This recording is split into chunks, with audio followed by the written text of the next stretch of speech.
ओम गण गणपते नमः। ओम सरस्वते नमः। ओम गुरुदेवाय नमः।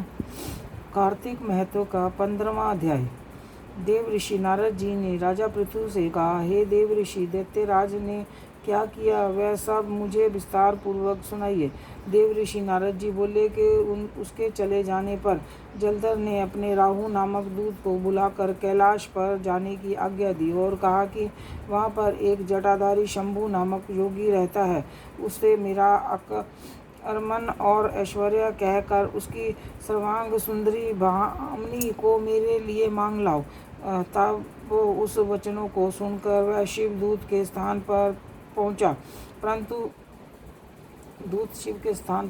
परंतु नंदी ने उसे सभा के भीतर नहीं जाने दिया, किंतु वह अपनी उग्रता से शिव के सभा में चला गया और शिव के आगे बैठकर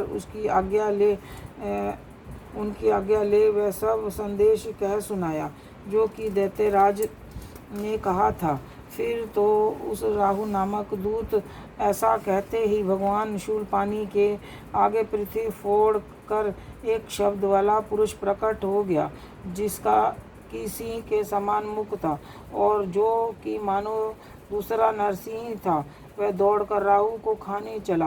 राहु बड़े जोर से भागा, परंतु उस पुरुष ने उसको पकड़ लिया। उसने शिव की शरण ले अपनी रक्षा मांगी। शिवजी ने उस पुरुष से राहु को छोड़ देने के लिए कहा कि मुझे बड़े जोर से भूख लगी है, मैं क्या खाऊं। महेश्वर ने कहा, यदि तुम्हें भूख लगी है तो शीघ्र ही अपने हाथ पैर मांस भक्षण कर ले।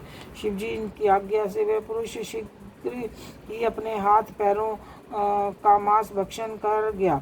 अब केवल उसका सिर मात्र शेष रह गया। तब उसका ऐसा कृत्य देखकर शिवजी ने प्रसन्न होकर उसको अपना आज्ञा पालक जानकर उसे अपना परम प्रिय गण बना लिया और कहा कि मेरी पूजा के समय अब तेरी भी सदैव पूजा होती रहेगी, और मेरी पूजा नहीं करेंगे वह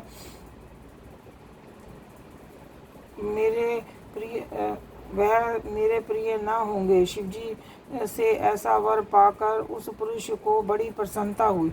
उस दिन से वह शिवजी के द्वार पर सतकिति मुख नामक गण होकर स्थित हुआ। 15वां अध्याय समाप्त।